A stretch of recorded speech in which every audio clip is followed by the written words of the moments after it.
Hello everyone. My name is Daniel Mayegor, and we're going to discuss about social emotional intelligence. So, I would say the topic today is going to focus on how self awareness and how it can shape your career path. Most people know it as a soft skill, but I wouldn't take it as a soft skill. I'll call it a real driver of success and work in general. So, how can we define social emotional social emotional intelligence? So I would say emotional intelligence is the ability to understand and manage one's emotion.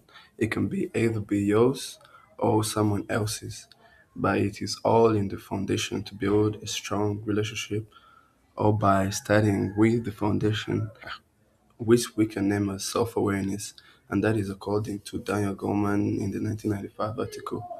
So, with self awareness, there are critical parts that define a person who's uh, aware of self, and that is consistently mental health, leadership, and career success through the leadership skills. Right? Then we could say, and it is for the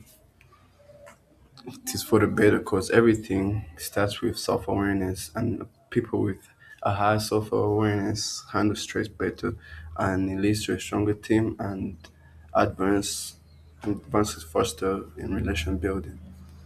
So, if we were to continue to the next slide, we can go and ahead and see the core components of social emotional intelligence, and it is made up of four main components, which are self awareness, relationship management, social awareness with self management.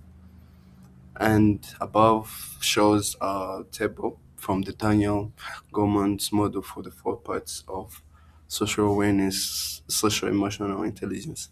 And it is made up of the above part with the interest of, the into others, the awareness, and the actions. So the into self and the into others should be the self awareness and the awareness. And with the actions, if you get social awareness and mix it with self management, you get relationship skills. And if you get self awareness with social awareness, you get social skills.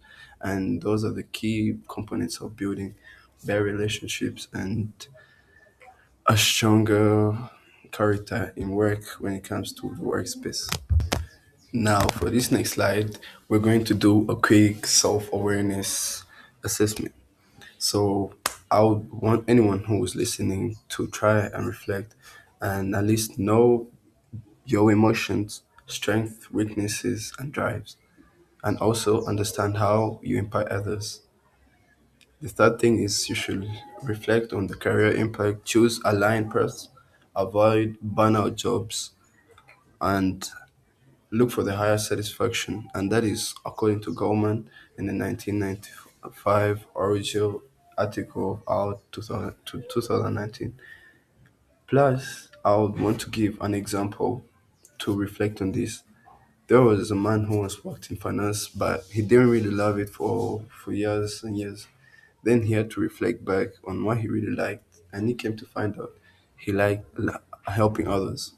So he immediately switched to coaching others in finance, and that really changed a lot in his life. And he learned how to be more happy in his workspace and became more successful than any other financial advisor. And so, like I said, from his reflection, there were benefits, and he came to gain from them both personally and professionally. From the personal aspect, he learned that he would have a better mental health, a meaningful relationship, because he had to change and switch the workers and spaces and the people he meets. And from the professional side, his career got aligned.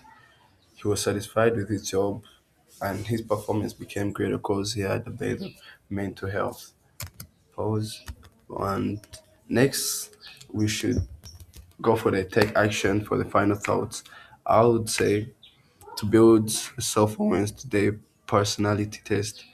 You should ask for feedback, reflect, journaling 5 or 10 minutes a day, personality test through strength finders and all that. Ask yourself how can deeper self awareness shape career choices. And from that, I would like to thank everyone who watched this, and thanks for listening. And let's go reflect and grow. Thank you very much.